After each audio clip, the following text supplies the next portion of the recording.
Well, Thomas isn't here today. He is busy again, but he will promise us that he will be back next week. He is outsourcing lots of nice flavours, and he's out of the country at the moment. He's on fun as jollies. Well, for some, isn't it? Yeah, it is all right for some, isn't it? But the podcast is number 89, podcast 89, and today we are joined by HID, and we're talking about CBD and the medical reclassification of CBD. I guess it's the legal situation around CBD being accepted as a medicine, isn't it? Yeah. And where that leaves us. Yeah. So let's talk a little bit about the MHRA. Mm-hmm. The MHRA have recently reclassified it as a medicinal product now, and the reason that we've got HID is because you sell CBD products under Endoka. So we're a distributor. Yeah. Obviously. Yeah. Sorry, not obviously to everyone, but you. So we distribute Endoka, Enecta, and we created our own brand, CBD Tox. Yeah. To create some slightly innovative or new products to bring to the market at the time, because it was still, open for development, I guess. So we started looking at it October last year, just over a year ago. The legal situation with import was very vague at the time even, so we spoke to the Home Office several times, couldn't get a clear answer out of them. So we sort of decided we'd order a small amount, because it was coming in from Europe. I don't think we had any issues. It was all certified less than the 0.2% THC. So we didn't have any issues, which is great. We started selling it. That was Endoka and Enecta products. And that was in the February. I think we got our first shipment in and started selling from there. Going good. We, as you know, we focus a lot on the technical side of things. So one of our staff, Claire, who works on the sales desk, also has a degree in medical pharmacology. And when she applied for the job on the sales desk, we thought we'd kind of hit the jackpot, knowing we had this coming through in the background. Like Thomas did when he employed me a little bit. So maybe not. No, yeah, he did. Yeah. But it's so. From our point of view, we've always come at it from that more clinical standpoint, because the reality is, as much as people want to say they're selling it as a foodstuff or as a sports supplement, let's face it, the reason the MHRA have made their decision is because people are using it for medicinal purposes, for treating conditions, whether it be, on a lower level or on a high level, people with cancer, where it provides pain relief, anti-inflammatory properties, to MS sufferers, to people with... It's an antiemetic as well, isn't it? Yeah, there's so many benefits now. So from where we've come from February to now, the last couple of months, when we started in February, I believe there were maybe 4 or 5 products on the market here in the UK. Come summertime, there were maybe 20 to 30, and now there are even more than that. You go on Amazon and there are reams of products available. A lot of them are misadvertised in terms of the amount of CBD that's in the product, and they got the volume calculations wrong and all that kind of stuff. A lot of it's rebottled anyway, so there shouldn't be any, you get it from the manufacturer, you should know what percentage it is and how many milligrams are in there. But when people are left to their own to do these things, where you could be somebody sitting in their lounge rebottling this stuff and putting it on Amazon or eBay. Twice as much CBD. Yeah, absolutely. Because it's not been classified or registered. No, or not anything. regulated in any not way. regulated. Yeah. So from that point of view, we would tend to agree with the decision, as harsh as it seems. I think they made it a little bit sharply, as it were, without any real sort of plan. But at the same time, they've widened the window now, and I'm sure that there's a couple of different organisations. Obviously, most people in our industry would be aware of Clear and the UK Cannabis Trade Association that are pushing for their type of regulation, and we've got things that we're working on in the background as well. So hopefully it'll work out for the best, that there will be product widely available,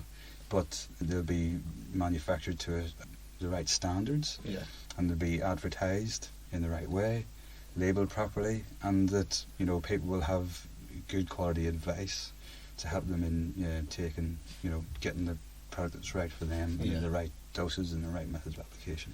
What variety of products do you do? I know that you do like a pen, which is easy to take out and move, and you've got tinctures and... Yeah, so the Endoka range includes capsules and oil tinctures.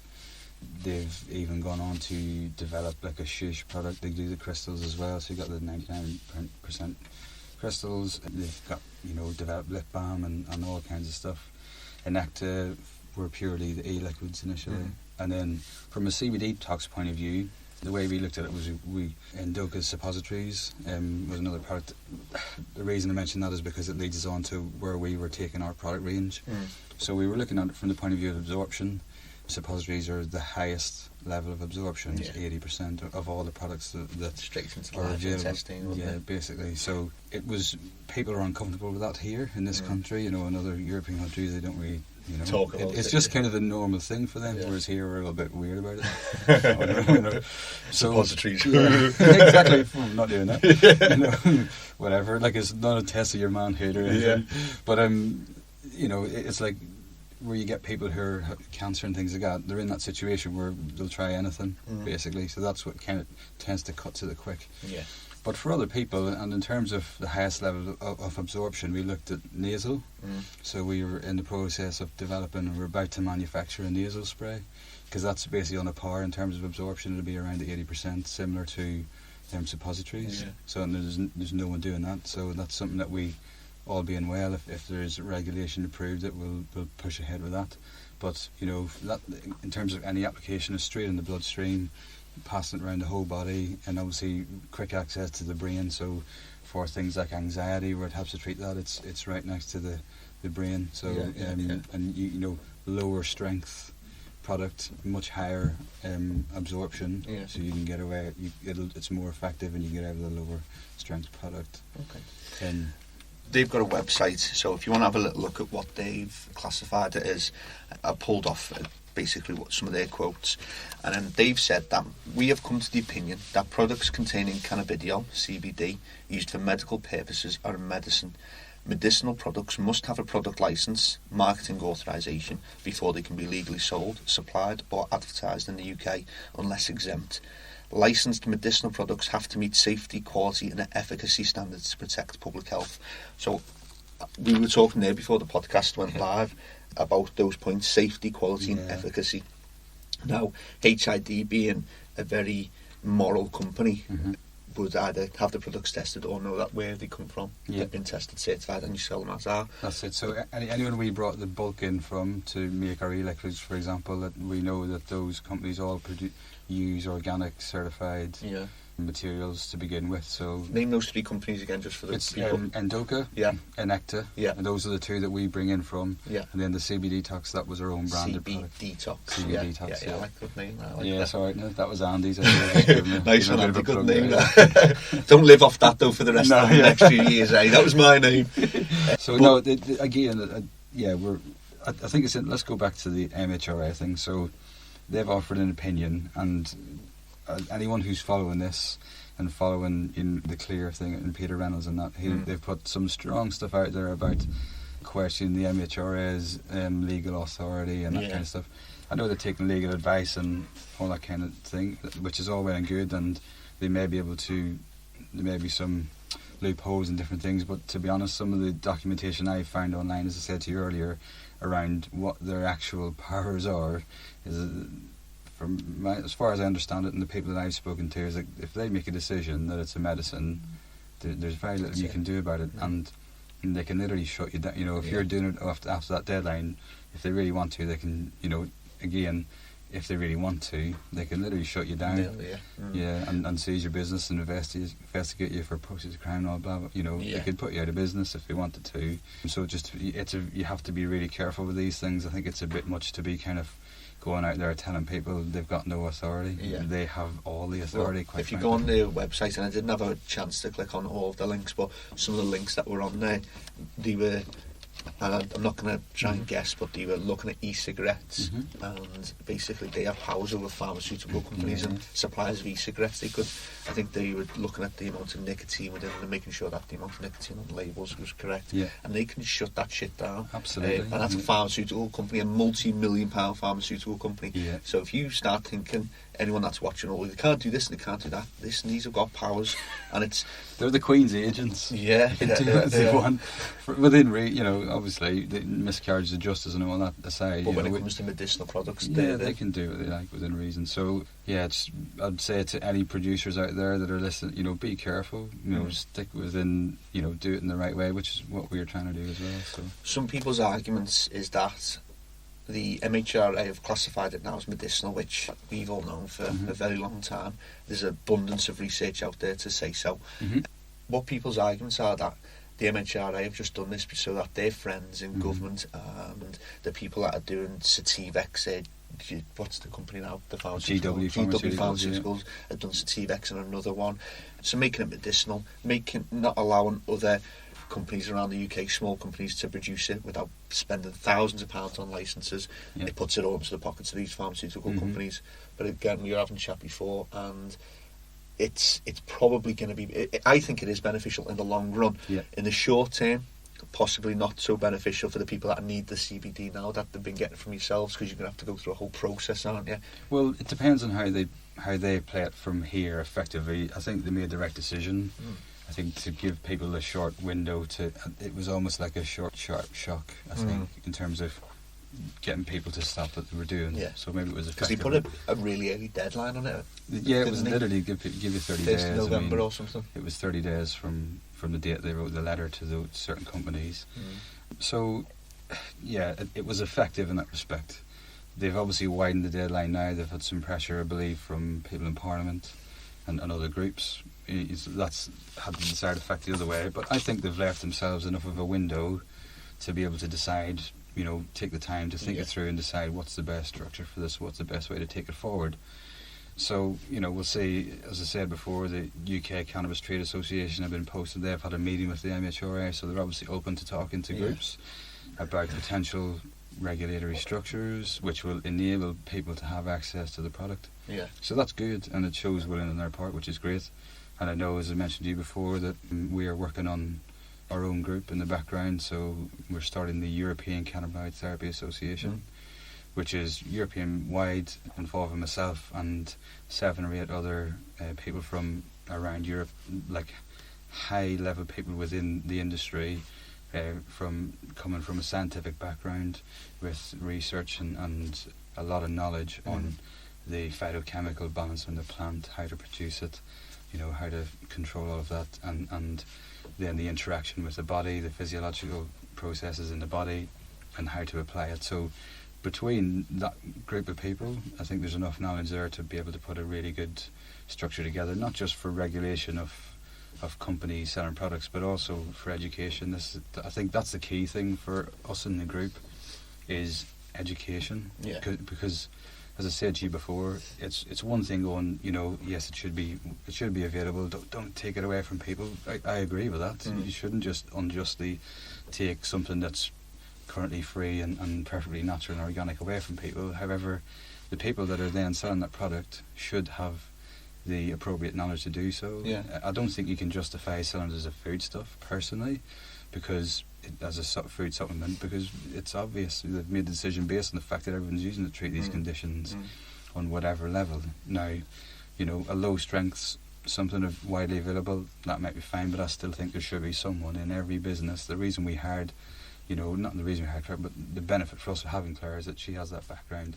She kind of is a sounding board for us on what's the right way to go with this, that and the other. And if we get any questions from therapists or from patients, then we can answer those questions legitimately. Through someone who's been through university, studied pharmacology, and has the real knowledge on it. Absolutely. And if we're not sure, we'll go and ask somebody else who does know.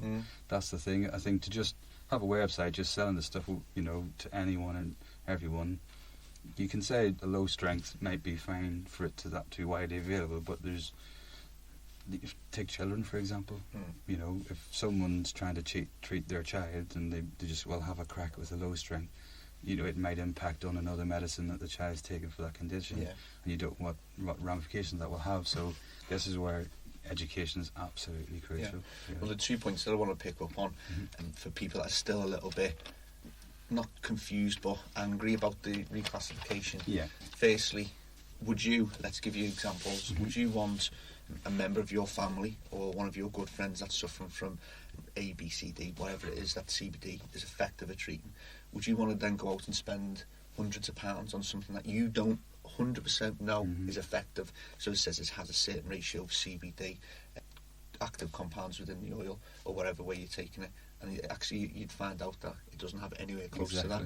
So you're being mugged off, essentially. You're paying money to these companies to put put profits into their back pockets. They don't really care that much about you because they haven't had it tested. Yeah, and you don't know who you don't know who these people are. And like, I could sit in my front room, bottle some stuff, but buy something from somebody else, buy it in bulk, put my own bottles and labels on it, and it could be like full of contaminants. Could be, and we're not saying everyone is. Yeah, we're not into scaremongering. Don't we're not trying to be ridiculous about it. You need to make sure that what you're taking is right. And absolutely, right ratios. If you go and buy some paracetamol off the shelf at Boots, you know that's produced to a certain standard. Yeah. And there's advice, and you can only buy so many packets at a time for a reason.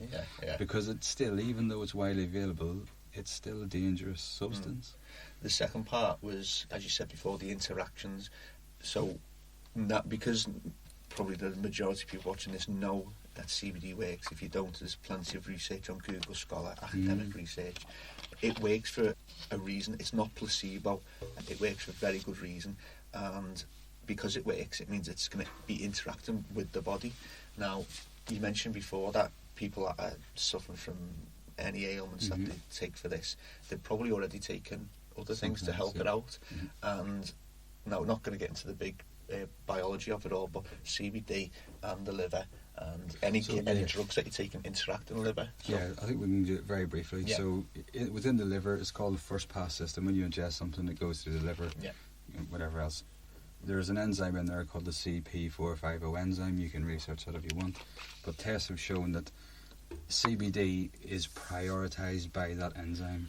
So what it means is whatever else is in there to be broken down, a lot of drugs that are ingested are passed through the liver, and they're designed so that CP450 enzyme breaks them down, and after that they're then active. Yeah.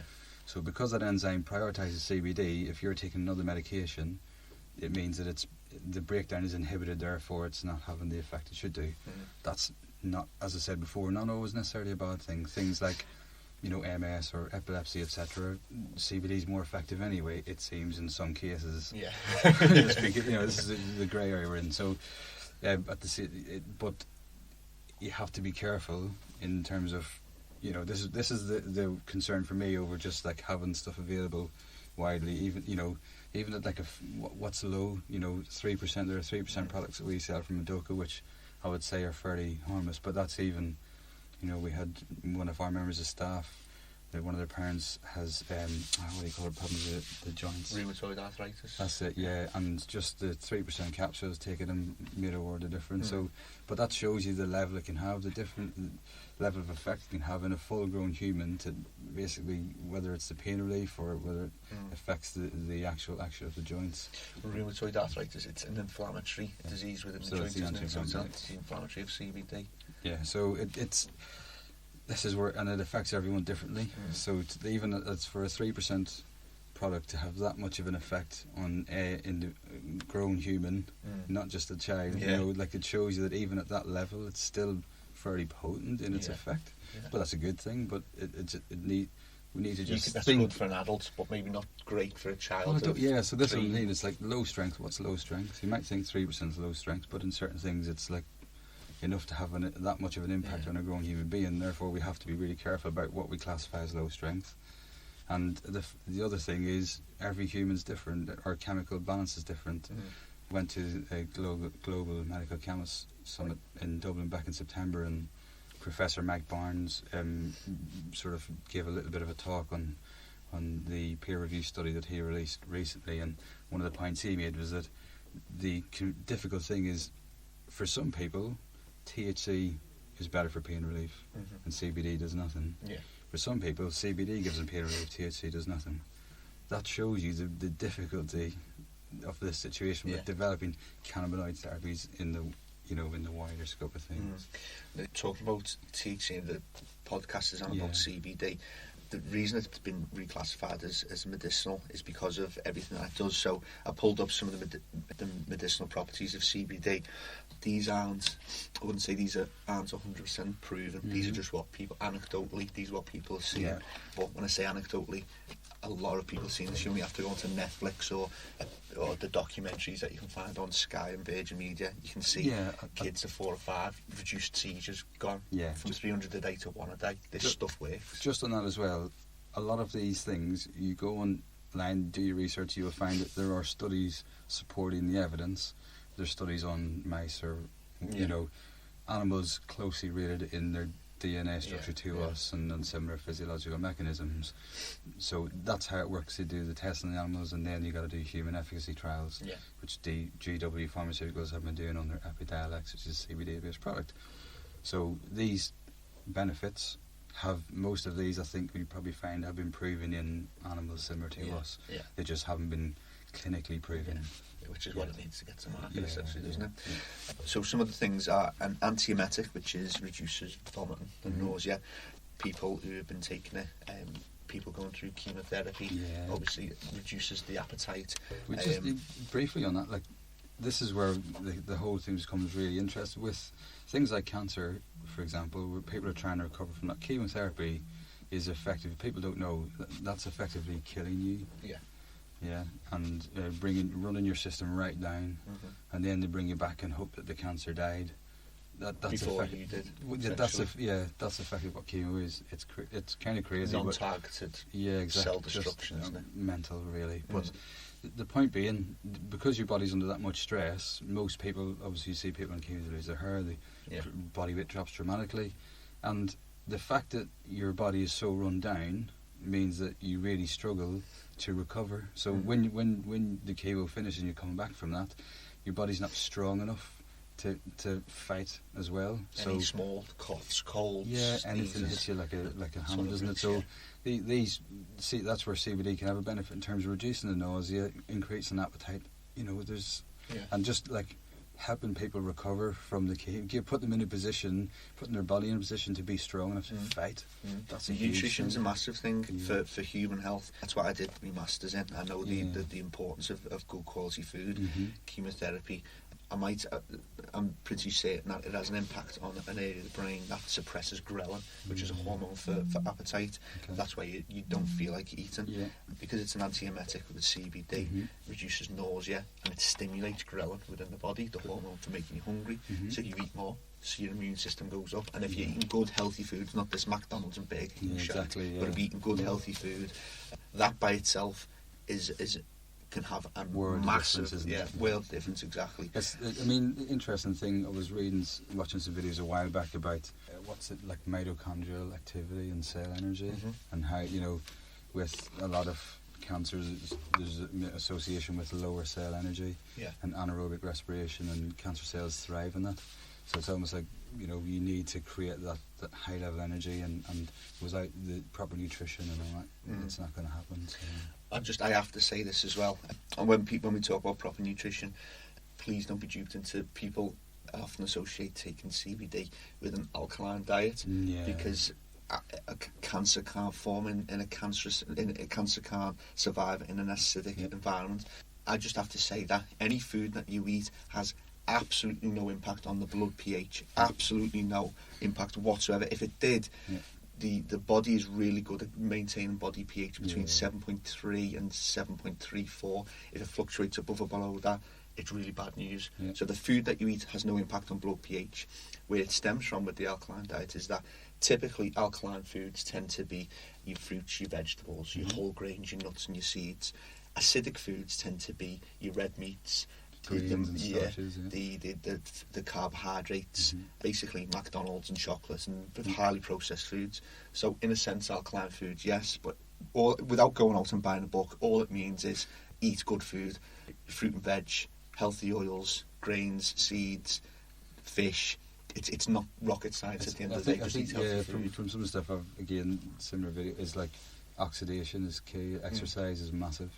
Increasing your cells' oxygen levels and their energy, you know, and the way they process energy in terms of running on exercising at a low level, burning fat is oxidative, and that's really beneficial. And that, I believe that's where cancer can't survive in a high oxygen environment. So it's when your cells are respiring anaerobically too much because you're eating too much starches and all that, and you're teaching your cells to respire anaerobically. You're creating those anaerobic conditions, and then an event will happen and cancer goes. In a nutshell, if it costs you money to learn something from somebody alkaline diet book, be a bit skeptical about it. Eat healthily and maybe take some CBD. But let's get back onto the CBD. I can get carried away with nutrition a little bit. Anticonvulsant, suppresses seizure activity. All I will say on this part, and you might want to add to it, is go on to Netflix and Charlotte's Web. You can actually think it's TEDx Boulder, and you can see the guys in Boulder talking about Charlotte's Web, how they took it from 300 seizures a day to less than one a day, purely on the CBD, and there's hundreds of other absolutely evidence like that as well. The evidence is out there. Obviously, like I said, one of the big reasons it's had such a development in the US is because of that. You got people moving states to be in a state where they can get hold of it legally, and a lot of people move to Colorado, get their life back. If you've got two parents that are effectively full-time carers, even if one of them can go back to work and earn some money and better life for the family and all that. So antipsychotic can combat psychosis disorders. Talking a little bit about that. Now, there's certain agencies or people or sectors within the government that say, they probably don't say about CBD because it's proven that it's got no side effects. THC though is probably a little bit further away from being medicinalised because it has, for some people, unwanted side effects. Some people don't react well to those side effects, just like some people don't react well to alcohol. Some people become alcoholics. It comes back to education and understanding it, and having someone who's qualified and has been through a training program to understand all of the physiological interactions and the ramifications, and trying to understand the person's chemical balance and how that will affect it.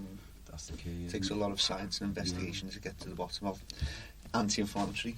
Your man was it his mum who had rheumatoid arthritis, or his friend had rheumatoid arthritis?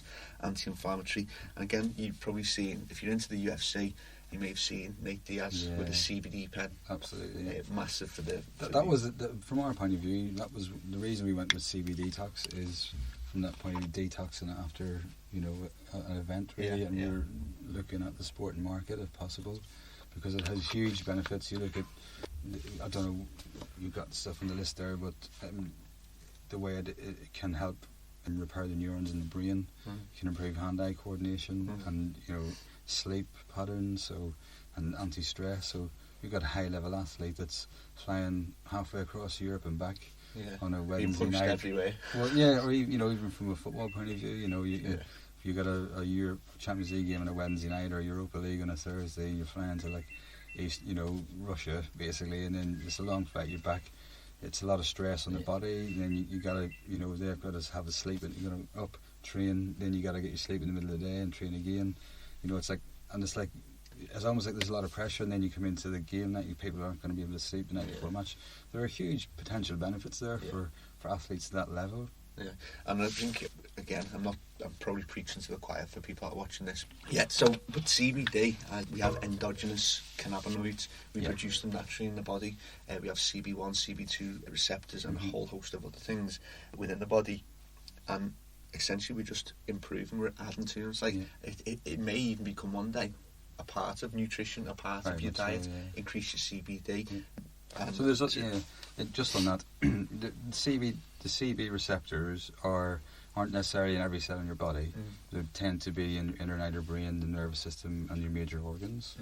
And anandamide, that's it. So that's the compound that your body produces, supposed to produce naturally to trigger those receptors, and then there's a chain effect. Suppression of anandamide is one of the key things, but also blocking of receptors with other things.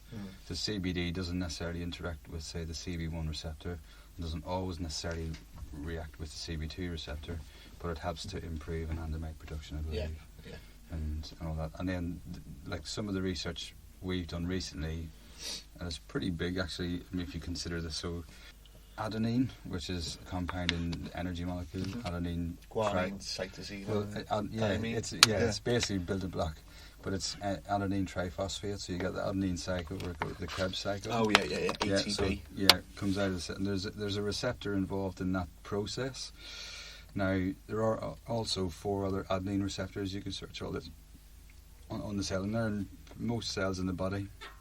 So what the body does in response to stress, so if I dig you in the arm now, you'll feel pain and your body will react. Yeah. So what it does is the cell will release 3 times as much adenine as it normally is around the cell. Yeah. And all that adenine fills those other receptors and they trigger vasodilation, nerve cell signaling, and also fight or flight response, and different things. So that's in every cell in the body. And from what we believe, and it's not absolute confirmation, but from the research we've done, it seems that CBD can actually interact with those other adenine receptors. So where you're getting things like it's reducing heart rate, anti-anxiety, all that kind of stuff, that's probably the reason why it's happening, is because, and that's adenine's, like you say, it's a building block, and it's those receptors in every cell in your body. So it's the fact that CBD can have the same impact as the building block of your DNA is a bit mental, really. Yeah, it's crazy. In terms of it's, it's like effectively kicking your immune system into gear. It's really mad. It's impressive what it can do. It's like, I'm really excited. You know what things are coming up for us in 2017. And I'm proper pumped about finding out what CBD can actually do.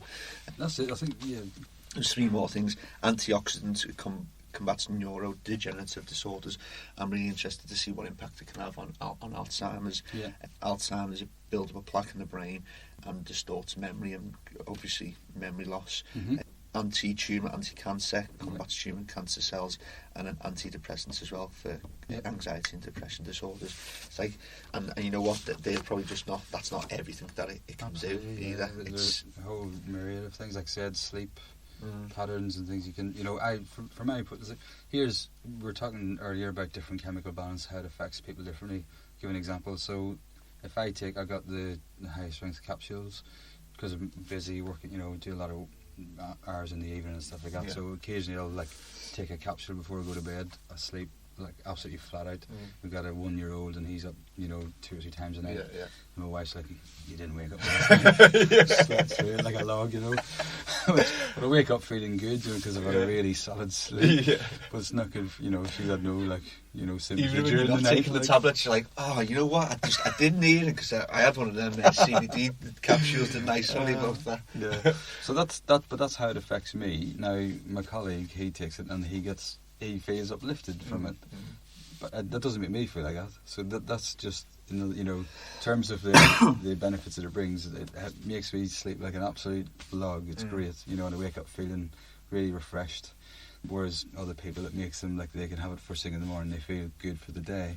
And I still feel good for the day after that. They can sort of feel nice and relaxed, mentally focused. But for other people, it's just interesting how it works different for different people. Interact with their body. And that's what I think, like we're talking about the research and everything else. So what we're trying to do with the ACTA group is, because some of the people involved are top research scientists in the field, we'll be looking to regulate CBD producers and also potentially cannabis producers in legal countries like Germany, Italy, etc.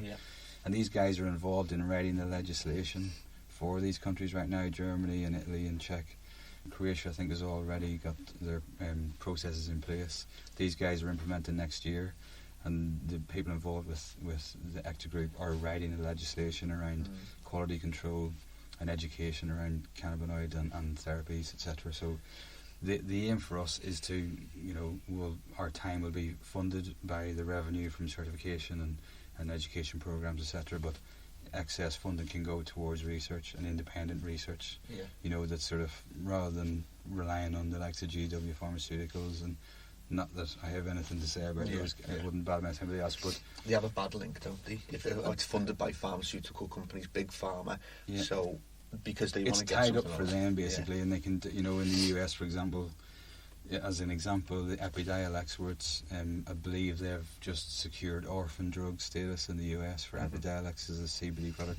That gives them 7 years exclusivity in that market for a CBD product of that nature, specifically for epilepsy.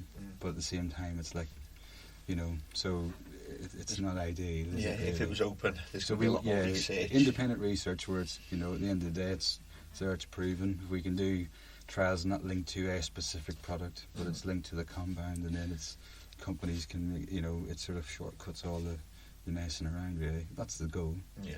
Someone's just said there, I missed the start, what company does this guy work for? It's HID, Hydro Industry Hi Direct. Gary, yeah. So my name's Liam, work for Hydro Industry Direct. We're a distributor based just outside Birmingham. We also work in other fields, so we're getting involved in CBD and going down that sort of healthcare route with it.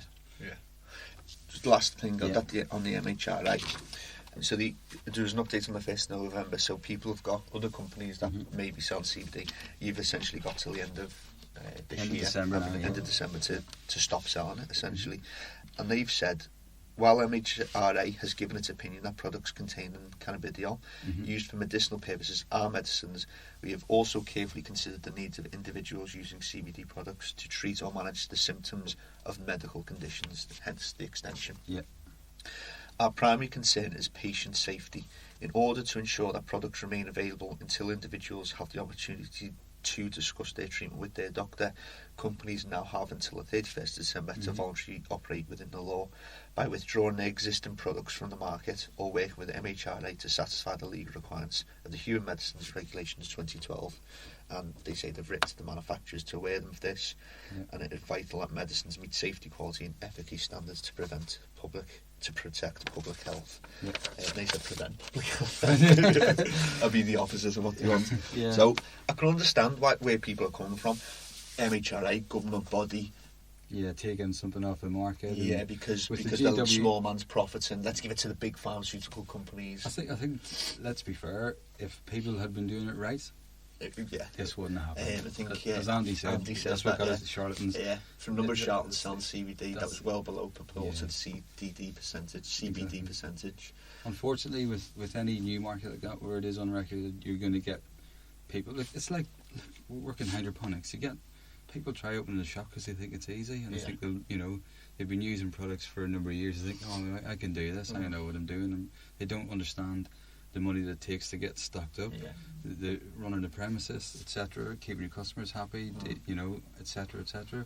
There's always more to it than people think, and if you're trying to do things on the cheap, then that's what's going to happen, isn't it? You're going to be run out as well, because you can't do things on the cheap, unfortunately. Otherwise, you end up selling cheap products. And the great thing, in my opinion, about this industry is that although there's cheap, shoddy products being sold, eventually you get found out. You can't bring a product to market. So I'm going to bring out this new product. It's called Still Water, and I'm going to sell for £50 for a litre. And what you do is at the end, you run it through your plants as a flush, and it's that essentially. You're killing me, because that was one of my thought pieces. Oh shit! I hate flush products.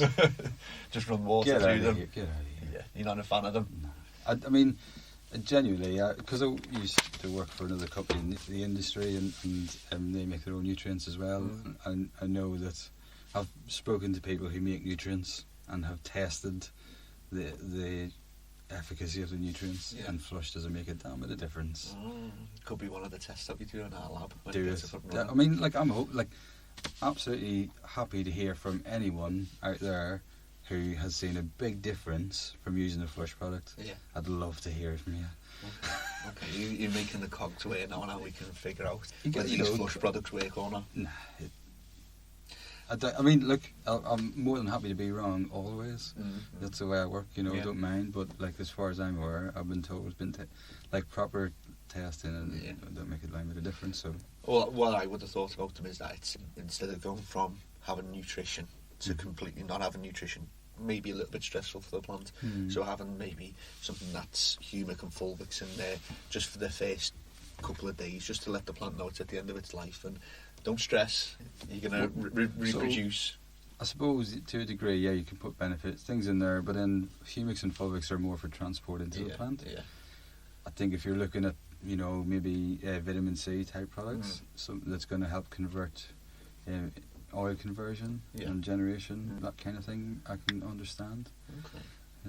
Because all you're trying to do is, everything in there, that last week, anything you put in the tank, the plant's not going to really get the chance to use it. By the time it's sort of transported up, converted through photosynthesis and then transported, you're talking about a big plant, things move relatively slowly within the plant, so by the time it gets up to the leaf, gets converted in photosynthesis and then transported to to the flower side and then convert it into tissue. Yeah. It's unlikely the to Brussels happen. sprouts are already on your table, beanie, for Christmas, aren't For they? the most part. So that's why that week, that's why that week pushes. So there's no point putting the extra food in, because anything you put in, you're wasting. Something there which helps conversion into something useful. Yeah. Creation of sugars or oils. That's what you want in that last week, is you want the plant to effectively empty itself. Yeah. There's that much focus on the big products, the boosters, the PKs, all this. We're doing a test on root stimulators. Little old flush probably just gets forgotten about, and people are probably like that. Oh, look, flush. No one's going to look into flush because it's only a flush. You can get them for quite cheap. Let's just get an extra £10-15 out of them. Absolutely. So let's investigate. I'm not being funny. Like, we run a business. We said before, like the world. You need money to live. That's how it is. But at the same time, there's ethics and morals around doing that. We sell 3 or 4 different nutrient products. None of them have a flush product. Yeah. And our owners have been manufacturing these products for 20 years. If it needed a flush, it'd have a flush. Yeah. Green Planet have got, we keep it tight here in the UK because we don't want to, be overselling people effectively. So that's the kind of company we are. We want to keep it easy for you and not sell you products you don't need. And they've got 20 odd different products on the market over there. I don't believe they got a flush product. Yeah. Says a lot, doesn't it? Yeah. If they could have a flush product, they would. Potentially, yeah. Just before we finish up and talk, I want to round up do a little bit of a nutshell about the CBD. I'm a big fan, and while I've got you into the studio, the Spectrum King. Yeah, okay. It's one of my favourite products. It's one of me. It's an LED. There's a lot of LEDs on the market, and we've tested a lot of them as well. LEDs got a bad rap a few years ago because they didn't have it quite right. They were being sold for a lot of money, and people are now a little bit wary of them. Very much so, We've gone through a transition period. Companies have started thinking, okay, so we actually do need to look into it and research and put a bit of science into our lighting. And I believe now LEDs moving in the right direction. I think what we've got in the likes of Spectrum King is you have a lighting company that have, that are interested in the industry. Have an interest in the industry, shall we say, and seen an opportunity and thought, like, this is crazy, something that needs to be done right, and they've put the research in, and they've got the diodes producing a really intense level of light, and they've also gone for what we'd say, because the diodes enable you to do it. They've gone for a fuller spectrum, which is right, really. It's difficult at times when we talk about it ourselves. Spectrum and intensity of light, I think, is where people are kind of using these products, and they're maybe not getting the result that they expect. We're talking about things like, people aren't having it close enough to the plants because you can do with LEDs. Yeah. Also, you can stand having your temperature a little bit higher. Yeah. With HPS, you got 1,000 watt in there, or even 600 watt. They kick out a lot of heat, so the plant's used to being, even though you're trying to keep it down, it's used to because of the intensity's different from an LED. You can stand and have it a little bit higher. Yeah. So you have to be a little bit sympathetic to. It's a different setup, but also there's a genetic element as well. We feel so. You've got it effectively, like I work in animal nutrition as well, and you're looking at, farmers talk about the difference between Holsteins and Jerseys for dairy and this kind of stuff. Like, effectively, these animals are bred over years and years, over the last 100 years, selectively bred to perform in certain conditions. Yeah. That's effectively what people are doing with plants over the last 50 years in our industry. You're selectively, you're selecting those plants which perform well in those conditions and breeding it or cloning it. And selling them for those. Yeah, but that's it. They have developed over the last 50 years under HPS, under that spectrum and that type of light. So it's either going to take that plant a couple of goes to learn, to change and develop to the new spectrum, or you look at the different genetics which work well in that spectrum. Okay. So that's the interesting thing for us. Yeah. What the products, because you've got the SK400, which was one of the most, it's probably your most sold product outside of Spectrum King. Over the last 12 months, we were doing 100 units a month on that, which is, from a business point of view, it's good revenue, but it was really nice to see the product going. You know, we know that Budmaster was selling quite a few. When we first started looking into it, I guess it surprised us a little bit as how many people were buying LEDs, because we kind of thought, they're too expensive, and I was like, crikey, people are buying these things. Yeah. So like Spectrum King comes in and it's cheaper than, you know, Budmaster for the same sort of output and more intensity. So from that point of view, I think it was really well taken up. We've heard like people getting amazing results of it, as well as people doing okay. And then you have the 600s come through, so they've developed something that will compete with 1,000 watt. Initially, all the videos were talking about how this 400 watt light was going to compete with thousands. Yeah. We never, like here in the UK, we would never say that, because we're very sort of cautious. Trying to be as honest as possible. Very much so. We don't want to set ourselves up for failure. Never mind your customer. So we always aimed at kind of over 600, or at least compete with a 600. So the 600 watt Spectrum King is aimed then at competing with the 1000s. Okay. And when you see it on, like it's some serious amount of light, isn't it? Like, unfortunately, because the iPhone cameras are that good. When you flashed up the SK600, it just obliterates the shop with light. Yeah. And we're like, wow, that's impressive. Let's get the iPhone and show everyone. And because there's like this high definition capture, something, there's like, can't tell the difference. We couldn't get it across, but trust me, the output was impressive. Really does, and then the longevity of them, the 50,000 hours, the lack of heat.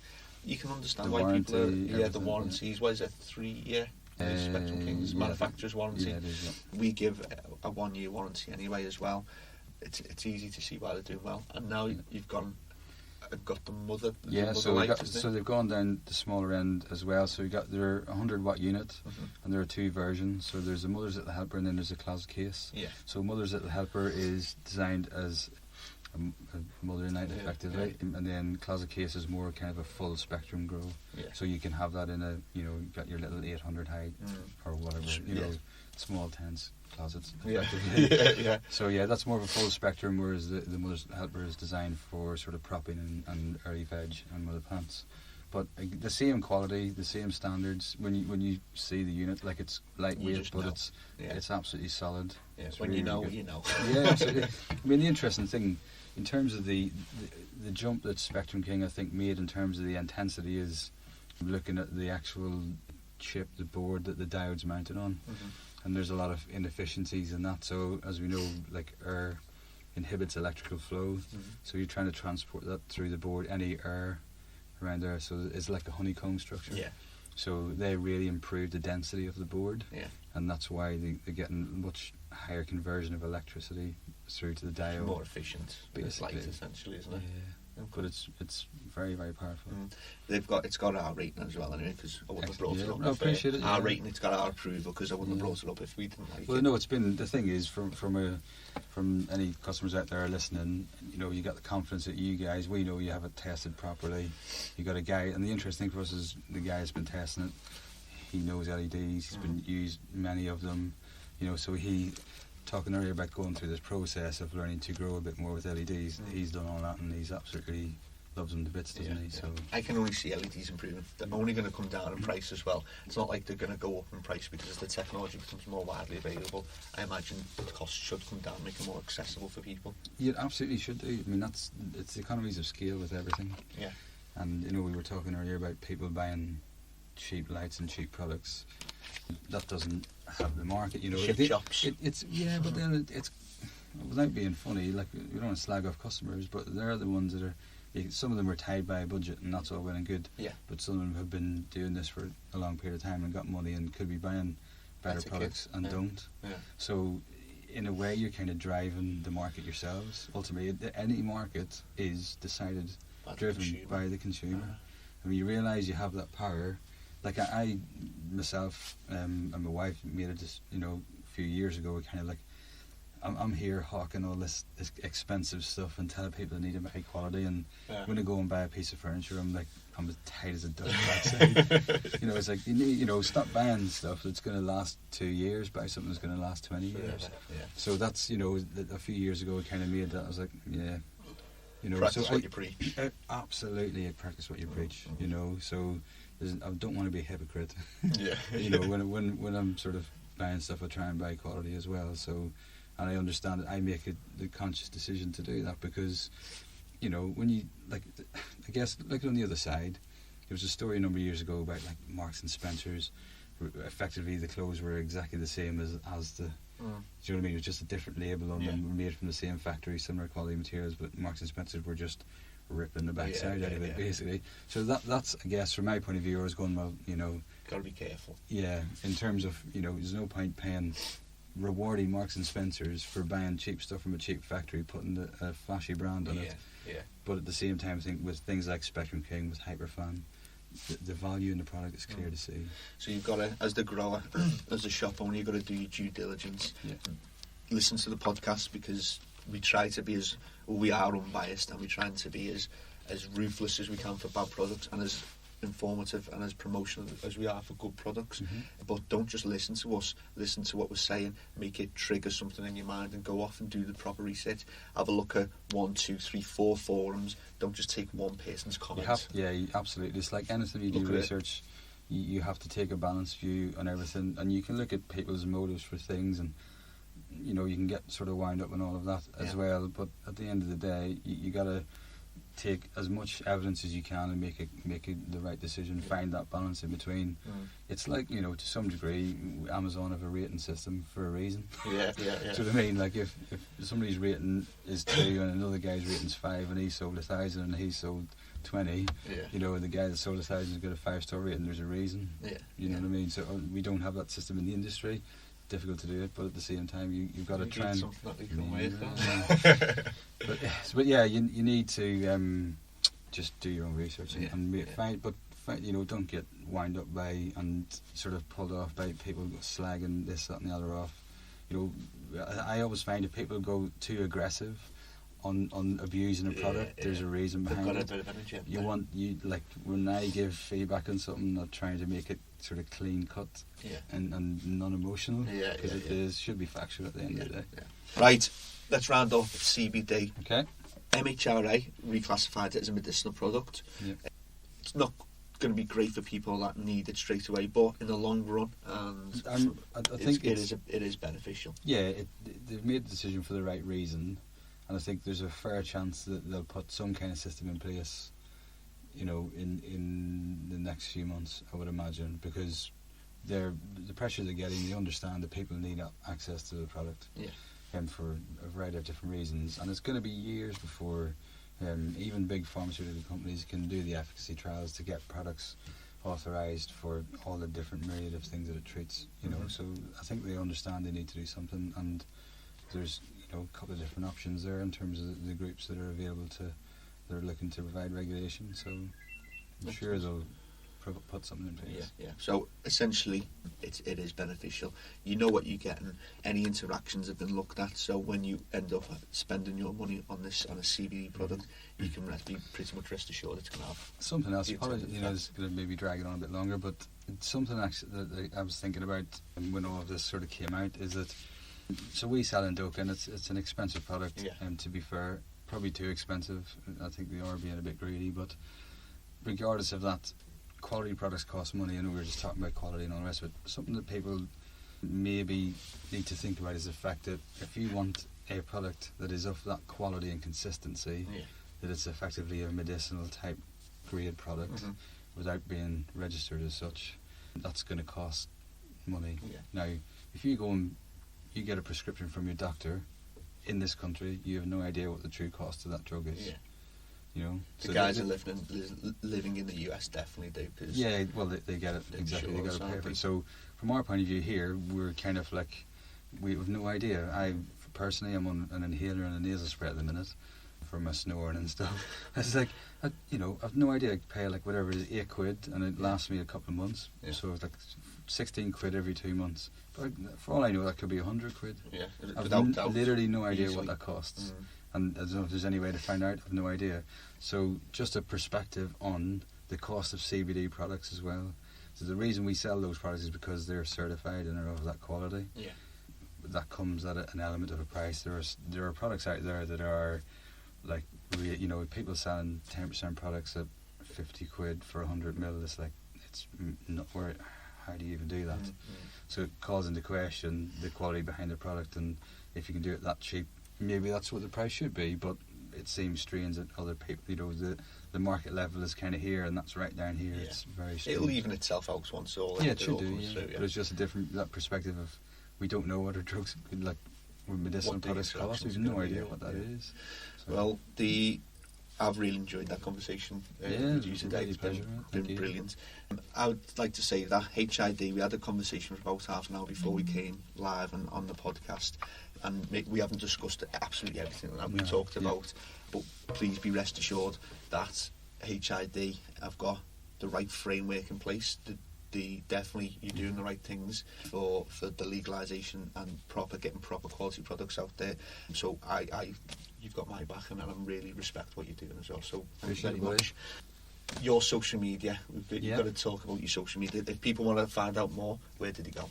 So we got a Facebook page, which will be, you'll see increasing posts on there. Yep. We've got a YouTube video channel, which will be posting a lot of content on over the next few weeks. Yep. Instagram for, you know, pictures and things. We're trying to up our game on that in terms of you know, putting interesting pictures and things. So that's the main thing really, is the YouTube, the Facebook and the Instagram. Yeah. If you Google out, don't just type in HID, there's a lot of HydroIndustryDirect.com is the website, so check that out. But I'm sure if you go into YouTube and put in Hydro Industry Direct, you should be up there. Like we're trying to doing our best. As I said to you before, if you're talking about poor quality products and trying to kind of change the market and change people's perceptions, we're very much in line with that. So you're on our team. Very well. We're sick of it really, and people need to understand. We're talking about quality comes at a price, etc. But in this game, you know, the end produce has a value. You know, the more you, within reason, up to a point, the more value you put in the quality of equipment, the more you're going to get out the other end. So we want to, you know, make sure that information gets across to consumers, so that stores that aren't really, you know, putting that message across to the consumers, we're doing that and representing our manufacturers the best we can, so that we're getting like the likes of Spectrum King and Fresh and everyone else, so that, you know, the message is clear, that people understand the reasons why you should be buying this stuff. High quality. Yeah, exactly. Because not every shop goes, you know, most of them are great, but they don't all go into the kind of detail that we would or you would. So. Yeah, listen, I'm really impressed with that conversation that we had before, and hopefully there's a lot of good things to come in the future. I'll definitely be back with some more to talk about, haven't we? Excellent. Well, if you feel that this podcast and this live video has been of benefit to you, or you think it's going to be beneficial to your friends, give it a share for us, get it out there, spread the information. Yeah. All right. You've been with myself, Stephen. You've been with HID, and thank you for listening. We'll be back next week, and we are with Tom Michael Smith, and we'll be talking about the Chelsea Flower Show and all the horticultural shows that are coming up, and some of the horticulture and the botany guys talking about their propagation techniques. So should be an interesting one. Sounds good. Thank you very much for tuning in, and speak to you soon. And everyone live, thank you very much for tuning in as always, and we'll be back next week. See you soon. Bye bye.